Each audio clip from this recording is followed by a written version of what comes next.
afternoon and welcome Heart to Heart, a program which aims to help you understand and to become your loving self at KMET 1490 AM ABC Radio Live. I'm Dr. Mitra Rashidian. I'm a licensed marriage and family therapist and a certified sexologist. I also am a researcher in sexual healthcare, and I have done massive amount of research in this area with the universities in Australia, and I have been published and presented locally here in the US and also abroad. And I'm here in full-time private practice, which is located in Encino, California. And with me on time, I have my colleagues, my business partner, my very, very good best friend, and my mentor, Dr. Robert Jaffe. Welcome to your show. Thank you. Thank you. Appreciate it. Nature called. Yeah. And I answered the call. Well, we're glad that you did. Please save the details for yourself.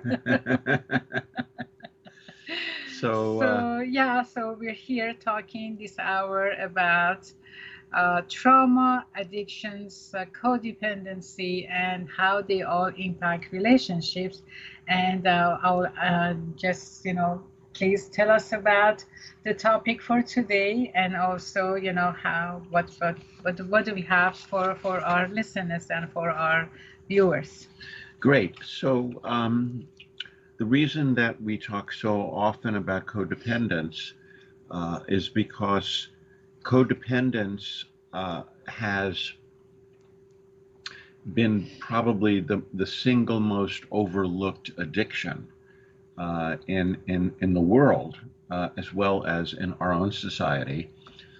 People don't know much about it. Often they've heard of it, but they really don't know what that means. Right.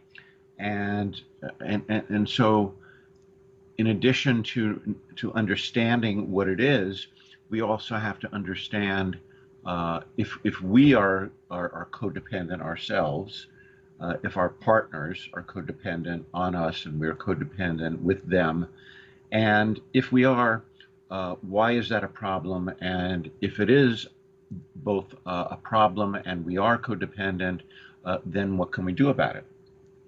And when I say it's an addiction, it's an addiction to looking outside of yourself to feel better. That's pretty much it simplified. And then I like the way you described it. Oh. Yes. I mean, this is, is to look outside yourself for happiness. Yes. Yeah, exactly. Yeah.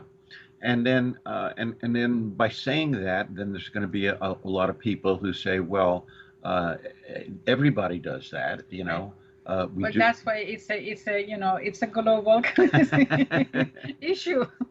Yeah, that and so when I say it like that, looking outside of yourself to feel happy, that in and of itself is not really problematic unless along with that goes the feeling that you can't provide for yourself. So is there anything wrong with looking outside of yourself to feel happy? Is there anything wrong with going to a baseball game and enjoying it? Is there anything wrong with turning the television on and enjoying a program? Is there anything wrong with turning music on and listening to opera or classic rock or whatever floats your boat? Of course not. Of course not.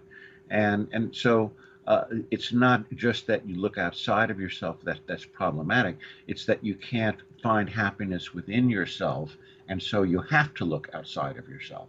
That becomes problematic. What does it mean actually to look inside of yourself to find happiness? And that's what this program is about, and that's really what we need to talk about when we're talking about how to move through and resolve our own codependency. And I think, I know that you and I see this issue among our clients significantly. Mm-hmm. I hardly have a client come in or a couple come in that they don't suffer from this issue, and they even don't know it. Right. Yeah, then that's why we Yeah, talk about it. yeah, Yeah. yeah. They don't know that fundamentally one of their major, source of misunderstanding of each other or inability to communicate with each other, in a productive way, in a kind way, in a healthy way, is because they are both sides suffering from codependency. When I say both sides, and I don't mean at the equal measure, some have more codependent features and some have less. But then again, it really, is not something that we can measure because codependency is codependency. Codependency is codependency, Yeah. and so codependency is problematic mainly because number one, it interferes with our ability to feel good Mhm. about ourselves on a regular basis, and also it can interfere with our physical health. So when we are codependent, what that actually means is that we have lost touch with our authentic true selves. Our authentic true selves, as we state, and we have stated in many of our openings, uh, we wrote it down here. We're born as our loving, authentic true selves, and these are some of the qualities that we have. We are open to new learning, open to new experiences, uh, open to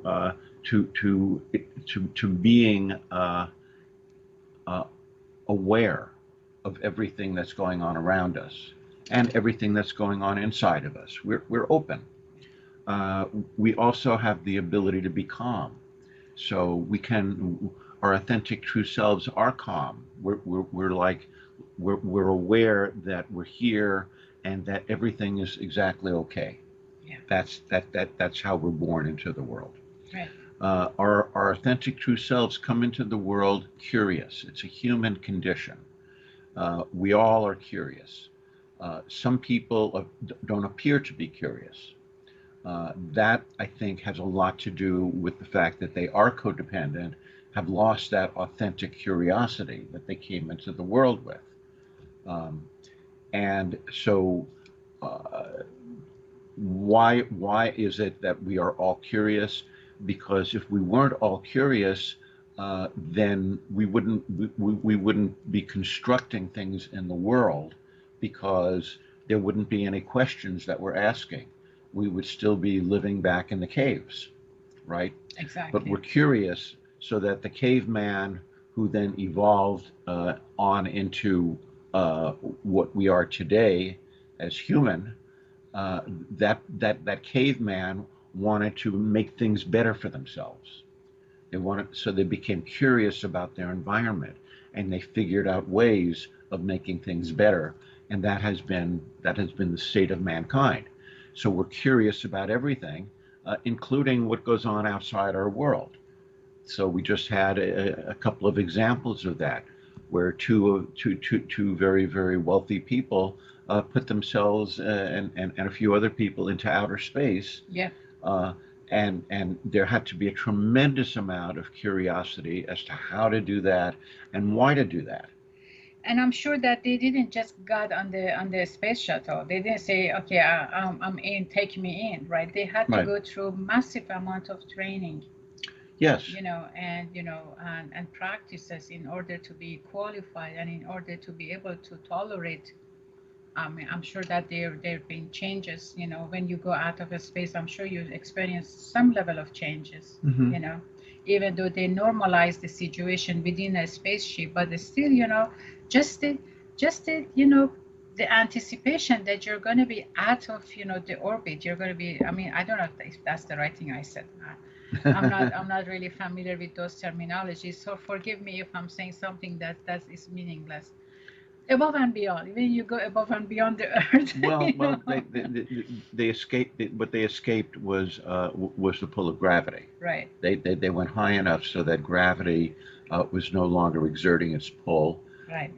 But I didn't really want to go into that. What I wanted to simply say is we're born curious, and so all the buildings, the building that you and I are sitting in, Yeah. the office within the building, the desk that we're sitting at, the book that I'm looking at, the computer that we're able to communicate with our listeners, the radio stations, the bookcases, the windows, everything started off as a thought in somebody's mind Exactly. and said, oh, well, maybe if we do this, then we can solve this problem, or then we can make this easier for people.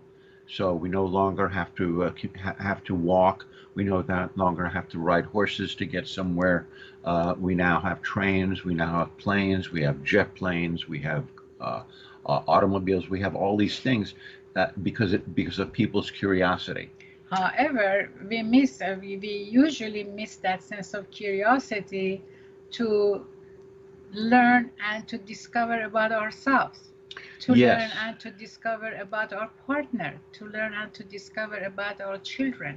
When children are here, we say, "Oh, I'm going to give you this. Oh, I want you to be this. Oh, you're going to be that, or you're going to do that. I'm going to make sure that you achieve this degree. You're going to become a doctor. You're going to become a lawyer." I seldom see parents ask themselves, "I want to get to know my baby. Mm-hmm. I want to get to know what my baby likes. I'm interested to know about their feelings, about their desires, about, what interests them, you know." Yeah, and I think that's great because what you're actually saying is the baby actually comes in with a blueprint, Right. which is their authentic true self of who they are. There you go. Yeah. And that blueprint is something that we don't know. We don't know who that Right. baby is yet because the baby is just coming in. But the baby comes in with this blueprint, and this blueprint has gifts attached. Exactly. And Many. many gifts. But uh, so staying curious about who you're dealing with your children is the opposite of being controlling. Exactly. Right. Yes. So what else do we come in with? We come in with being sexual beings, Right. right? I mean, we came from two sexual beings, and we come into the world as a sexual being. We come in as either male or female or some combination thereof. So, but we are all sexual beings. Yes. Now, some of us have a very strong sexual identity, so strong sexual drive. Others don't have strong sexual identity. Others are more androgynous. They are more equal sex. Okay. Some people really are strongly sexually motivated. Other people aren't. That's just the difference in people. But we are all sexual beings. Right. Yeah. So what else do we come in? We also come in with the ability to be compassionate. And when we are compassionate, that means that we're attuned to other people's emotions. And that means that we care that other people are having these emotions because they touch that place in us that feels. And when we're compassionate with other people, that's usually as a result of learning that other people are compassionate with us. Not always, but we always come in with that ability to be compassionate. Exactly. And so we'll talk about this a little more. We're about to take a little break. Please stay with us and feel free to call us 951-922-3532. We'll see you in a moment.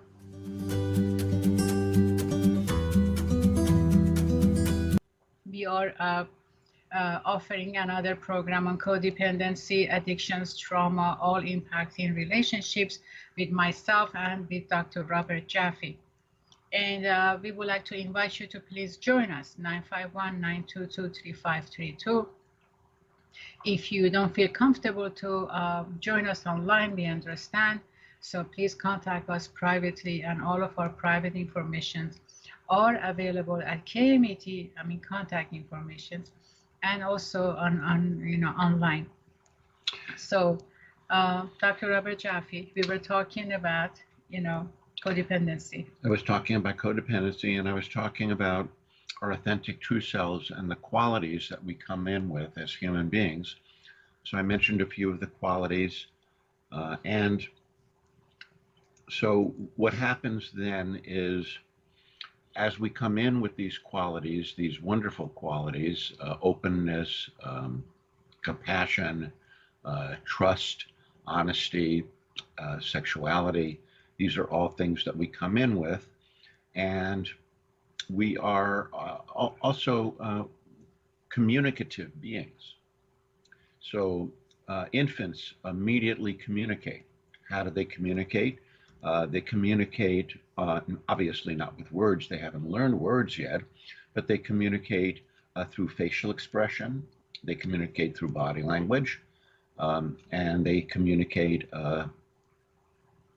through eye contact, and they also communicate with their crying. Right. And an attentive parent learns quickly how to identify the various kinds of cries, because the baby cries for different reasons. If the baby is cold, there's one kind of cry. If the baby is hungry, there's another kind of cry. If the baby is wet, there's another kind of cry. If the baby is frightened, there's another kind of cry.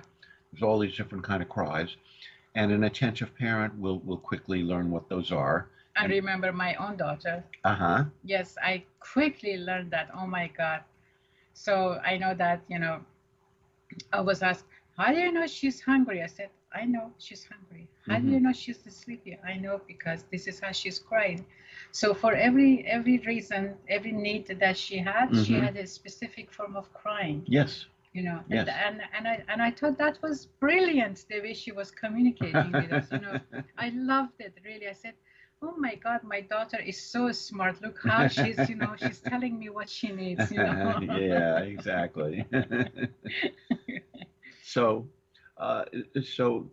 when I say so attentive parents, which means that you were an attentive parent, you were listening to understand. And so what happens then is, if we are born and lucky enough to be born into a mother and a father who are not too injured themselves from their own childhood and or other life experiences, where they are emotionally cut off so that they can't recognize the needs of the child, then the child begins to recognize that they matter, and that their needs matter, and that their needs will be attended to. Exactly. And that's very important. So because what that says is that the world is a safe place, and that's what we need most. Not just in childhood, but that's what most of us need most throughout our lives, is to recognize that we are safe. Now, safe, what does that mean? Everything is relative. So safe doesn't mean that you can ignore dangerous things and walk across a busy street without looking, right? Obviously. But what safe means is that that there are people in the world who will care about you, and that will respond to you authentically by nurturing you and by giving you their best. Right. They're looking out for your best interest. That's what we learn, or we learn the opposite, that the world isn't safe, that people are not looking out for you, that people aren't going to give you things that you need, physical or emotional things that you need.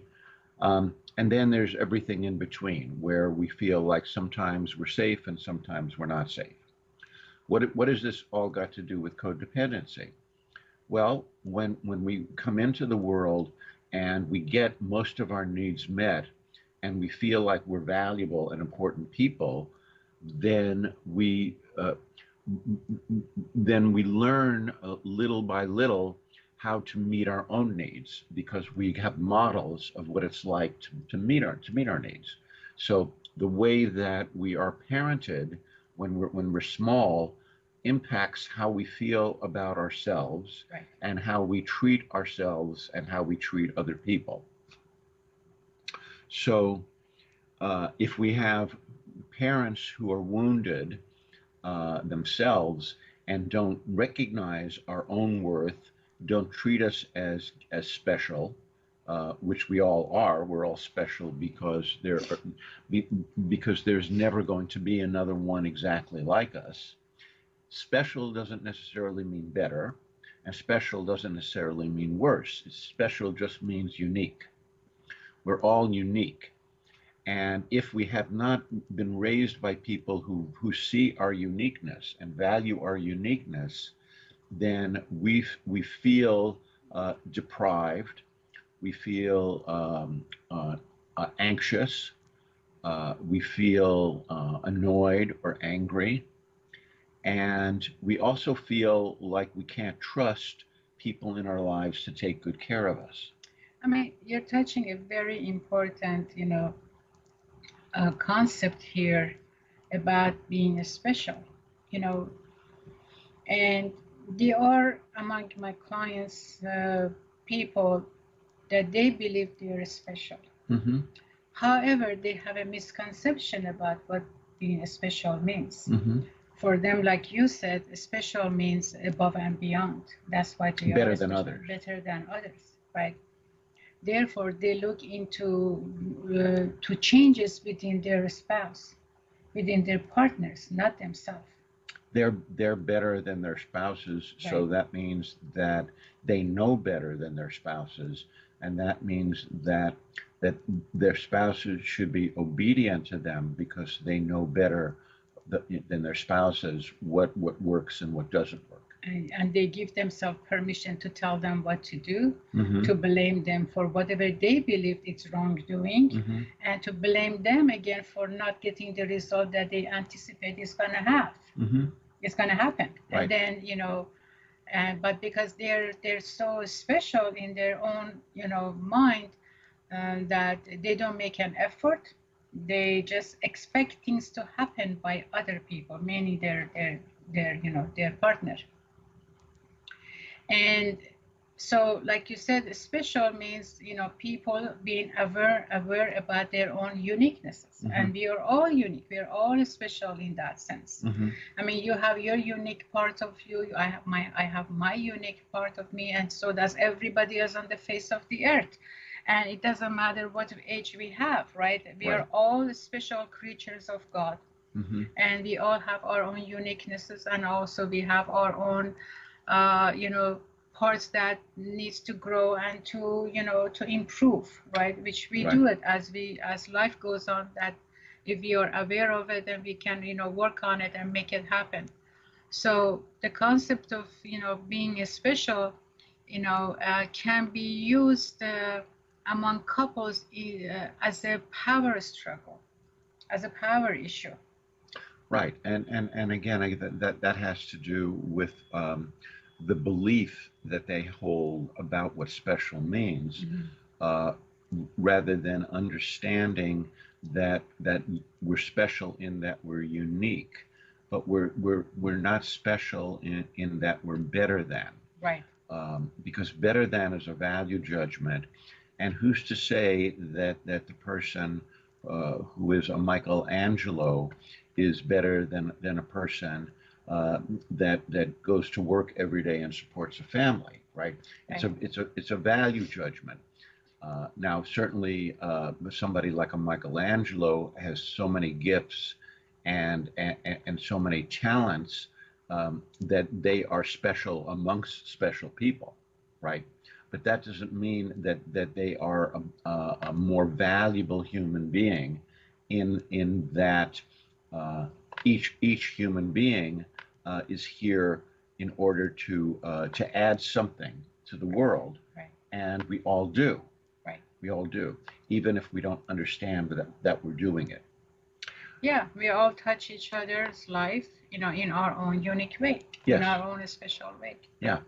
So if I happen to say something sweet and loving to someone, and that improves that person's day, and that person passes it down, and the other person that they pass it down to passes it down and passes it down, I'm touching many people's lives that I will never meet. Exactly. Right. And we Yes. don't know we don't know about that, right? We don't get to see that. So the genesis of codependence is that it usually goes back to childhood, and we are raised by people who usually don't have an awareness of their special nature, accept to believe that they are better than or less than. And sometimes these people who were born to are not able to notice us as unique human beings and try to make us conform to what they think who we should be. Right. So what I say is often people who come into the world and end up in codependent relationships are in the codependent relationships because often their parents didn't ask the right question. And to me, the right question to ask is not what are you going to do with your life, or what can you do to take care of me as your parent, or what can you do to make a lot of money. Those are not the right questions. The right question to ask is who have we here? Right.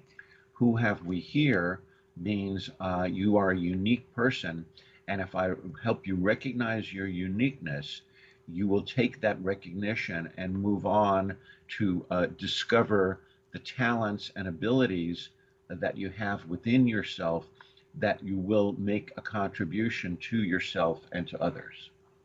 And some people may say, why should I make a contribution? What somebody else has done for me, Mm-hmm. right? Right.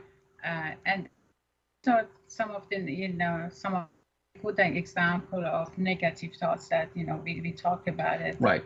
Right. before, but they happen, they say that. And that also, to me, is a result of codependency. We all have what what I believe is a unique ability to make the world a better place, and a unique ability to make the world a worse place. Exactly. Look what we come to this world with, right? You always say that we are born to the world, as our loving, authentic, true self, right? Yes. So if we all understand that about ourselves, the world is heaven. Well, yes, yeah. Actually, the Dalai Lama said that if children were taught to meditate 1 hour a day in school, he said in one generation there would be no more war. Yes. Yeah. And why would that be? That would be because through meditation you discover your commonality with everyone else, and you discover your uniqueness, and you discover your ability to affect others in a positive way. And so as soon as you begin to see other people as unique and more similar to yourself and not a danger to you, you lower your defenses. And when you lower your defenses, you have less arguments between people, and you have less conflicts between countries. Exactly. Right. Yes. So the genesis of codependence starts usually in childhood, and and what happens a lot of times is that the parents become overly concerned with the child's behavior and not concerned enough with the child's inner life, the child's fantasies, the child's dreams, the child's interests, the child's feelings, the child's emotions. Those become not as important to the parent. It's simply how the child behaves. And we know children behave their feelings. Yes, they act out their feelings. They act out their, yeah. Right, yes. Right. But because of where we are developmentally as a species, which is what I think is the case, we have not learned yet, although we're on the path, but we have not learned yet that emotions drive behavior, and that without understanding the emotions and simply paying attention to the behavior, the person begins to believe that they are their behavior rather than they are more than their behavior, that their behavior is simply an effect of who they are, but not a cause of who they are. And this is so true. So this is I think a good point to mention how parents' lack of curiosity about their children and telling them what to do instead, Mm-hmm. doesn't train children to be curious about themselves and to be curious about the world. Right. And this is one reason that's how they become their behavior. Yes. So we just got notified that we're going to have to take another quick break. So when we come back, I'd like to talk a little bit about what happens when parents attend just to the behavior and ignore the feelings and everything else that's going on inside of the child, and how that can be changed. Exactly. We So look forward to seeing you back shortly after a few commercial breaks. see you in a moment.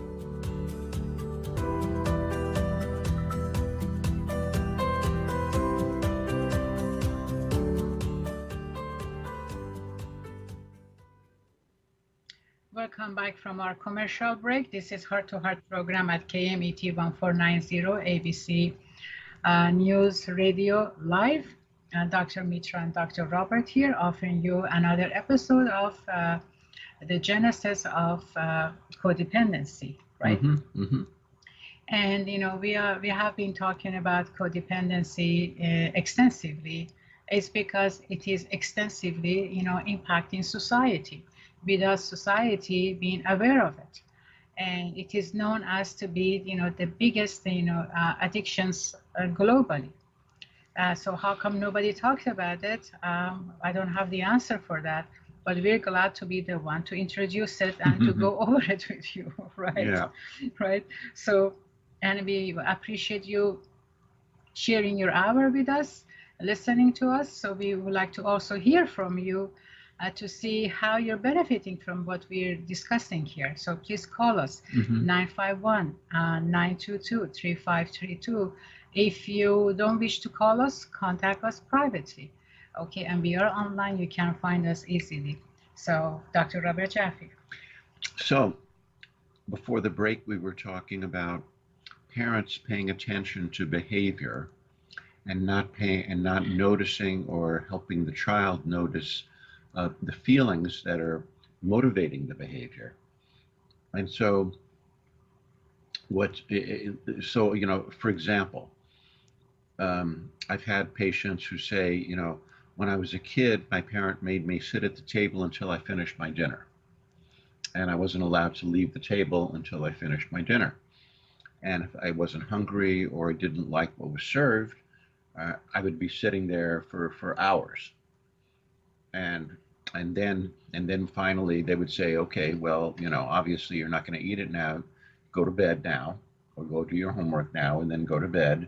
And then the child would say, and then in the morning, the food was still there, right? They would get up, and the uneaten part of that food was still there. They obviously were hungry. They didn't eat, all night, and so they had to sit there and eat the old food. Yes. And so, what's wrong with that? What's wrong with doing that? Well, that's a punishment versus understanding the child. Mm-hmm. Right. So, if the child isn't eating their food, what would be a response from a parent that would be interested in instead of punishing the child and instead of trying to control the child, what would be a more appropriate kind of response? So the appropriate response, in my opinion, and based on my experiences, is that, sweetheart, I see that you're not touching your meal. Can you please tell me what's going on there? And then the child may just roll, his or her shoulder up. Right. Say, oh, so this is, you're telling me that, so can you please tell me about, this, what exactly are you trying to tell me, and I like to know about, what you're trying to communicate with me. So this can go a little bit back and forth, and we always need to realize that children are not usually able to respond back so quickly. So they need some time to think, right? So we need to be able to allow them that time, not just, anticipate that when I say that, the child is going to say that. No, So we need to leave it up to the child to get ready, to tell us, to feel safe, to tell us, Mom, I really don't like this food. Mm-hmm. Because a child, needs to feel confident to do that. Otherwise, the shame is the one that holds the child back. The shame, the fear that, what my mom is not going to be happy if I say I don't like her food, right? Mm-hmm. But if we feel, if you give that space to the child to tell us that, maybe the child is concerned about something else and it's not really the dinner. Mm-hmm. Maybe the child is preoccupied with a school activity that he or she doesn't know what to do. Mm-hmm. And he doesn't want to tell us. Maybe the child had a bad grade, or maybe the child had a punishment by teacher, or a bully from a student, right? Okay. That they're not able to talk about it. So they, like we said, children, they act out their feelings. So not having dinner can be one of them. Right. And so let's take this analogy a step further, and let's say the child says, "Well, I don't like the food." Then what? Okay, all right. So there are different components in this food. Which one in particular? Which one is the first one you don't like? Mm-hmm. So the child is going to point to the broccoli. I don't like broccoli. Mm-hmm. You always feed me broccoli, right? What would you like instead, honey? Mm-hmm. So that the next time I go to the market, I buy it for you. Mm-hmm. Would you like to join me in the market and pick the one that you like yourself? Mm-hmm. So then I can show you how to cook it, Mm-hmm. so that you can do it for yourself as well. Mm-hmm. Or, the child will say, I don't like fish. Okay, I understand. So what do you like instead? I like the fish that my friend brought to school. Well, did you ask her, your friend, what was that fish? Mm-hmm. Maybe, I can get the same fish for you, Mm-hmm. So would you ask your friend? Okay, so that's great information. So at the end, if the child doesn't like anything on their plate, then what? Okay, I see that you don't like any of it. Well, that's okay. I'm glad you told me. Mm-hmm. Because if you don't tell me, I wouldn't have known. Mm-hmm. So then the next time, I'll be mindful of what you like, and why don't you tell me what you like? Mm-hmm. What did you want to have for tonight's dinner? Or I tell you something even better. Mm-hmm. Why don't you join me so we can both, create a menu of food for dinner time and for lunch, so that you can include the things that you love. So if this is between the let's say the child and the mother has cooked a dinner for the family, and the family is more than just that one child, and she's spend a lot of time cooking, and that's what they have to eat, then what? Okay, so I have made this food for everybody, and everybody else like it, and I see that you don't like it. You can eat the part that you can tolerate this time, and then don't eat the part that you don't like. And I understand that. And if the child doesn't like any of it, then what would you like to eat instead? So the mother should try to give the child something, even though she spent the time cooking for the family. Well, the child may say something like, I just want ice cream. Yeah. Well, you're gonna have ice cream, of course, that's why we have it. But first you need to eat your protein, and you need to eat your vegetables. You eat that, and then I'm happy to give you ice cream, but I'm not just gonna serve ice cream, because that's not just the actual food that you need. And if the child says, well, I don't want anything but ice cream, okay, then you're just gonna have to wait until the ice cream is about to serve, and I'm not sure we're gonna have ice cream tonight. So you would let the child go hungry? No, I won't let it, because see, I offer as many as possibilities, to the child, that at some point it's really rare for the child to just, disagree with everything. Right. Of course, we're not going to let the child to go hungry. So the next thing is, honey, let me take you to the refrigerator. Tell me what you like. Because the reality is that sometimes there is a truth, about what the child says. Children don't know how to lie unless we teach them to lie. Okay. Right. So the child may actually feel, uncomfortable, for example, when they eat broccoli. They may feel uncomfortable when they have corn. They may feel uncomfortable when they have fish, right? So we need to be open and curious as much as possible, so that the child, and create that safe environment without arguing with the child. okay, until the child opens up. Hmm. So It basically, takes time, yeah. but that's the way to do it. Well, okay. This is actually something that my daughter said. My daughter has two young daughters. They're twins. They both are 3 years old. And she said, my husband and I are dedicated to raising emotionally healthy children. And she says, and it's really a lot more work. Yeah, She it said is. she said it's a lot more work. Yeah, And so I want to validate that it is a lot more yeah, work because you have to spend more time helping the child and helping yourself to really understand what's going on underneath the behavior. exactly. And we cannot do that in front of other children, by the way. Right. We need to invite the child into a private place. Let's go to the living room so that you and I can talk about, what you like and what you don't like, and tell me what makes you say that. Mm-hmm.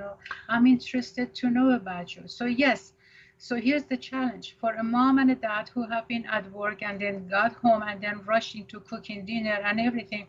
They're so exhausted to understand that emotional needs of the child. Right. But Right. then again, realistically, that's what it takes. It's what it takes.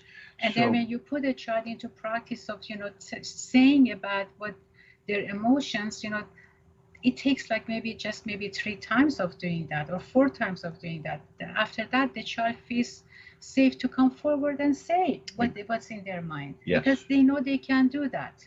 So going back now to codependence. Right. So this is what happens for us as adults who were raised by parents who didn't know what you're talking about, didn't understand You it. do as I say or else. Right. Why don't you go to your room, no dinner, or Right. Right. And so what happens to people when they come from families like that, which it doesn't mean that the parents didn't love them, but it means that they didn't get what they needed in order to develop emotionally and to know what was going on with themselves emotionally, because it wasn't inquired about and they weren't helped to understand what was really happening inside of them. So, so eventually, just as you said, if the parent helps the child to understand what's really happening inside of them, and the child feels safe to express it, after a while, the child then begins to internalize that and knows what's going on inside of them. Yeah. And if the child isn't helped, then the child doesn't know what's going on inside of them.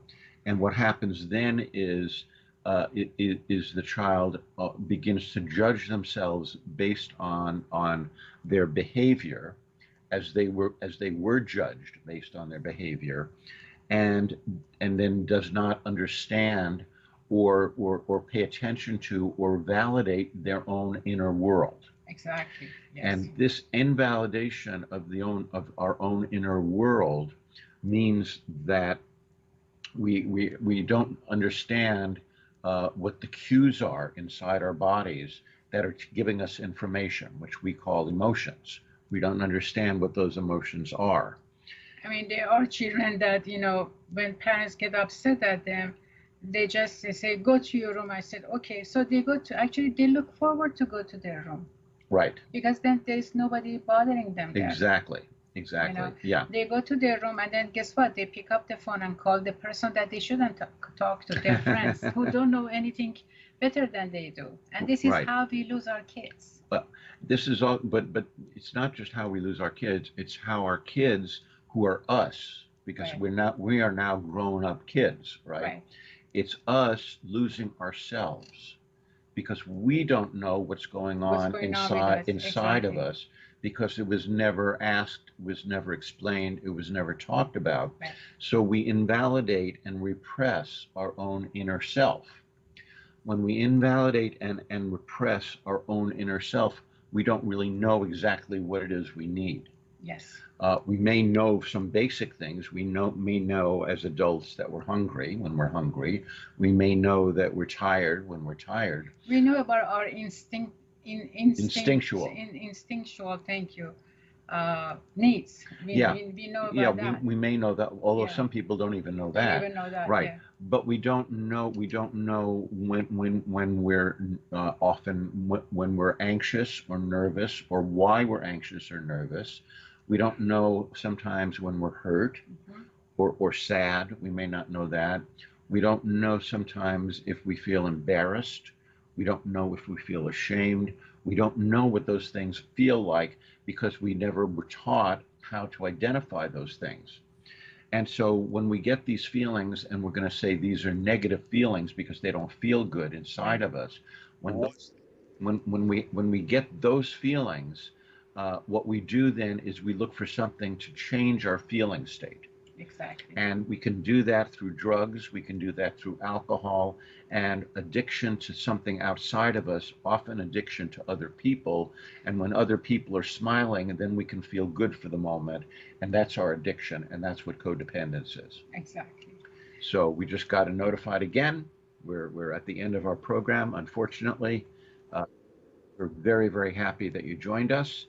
And if you want to recommend our program to other people, that would be wonderful. And so, Please like us on our Facebook. yeah, let us know if you're listening, Yes. and we really would appreciate it. And we hope that our program is entertaining and helpful. And remember, Until next week, Thursday at 3 o'clock and at 4 o'clock, all you need is love. all you need is love. Love, love, love. We'll talk to you later. Bye Bye bye. bye.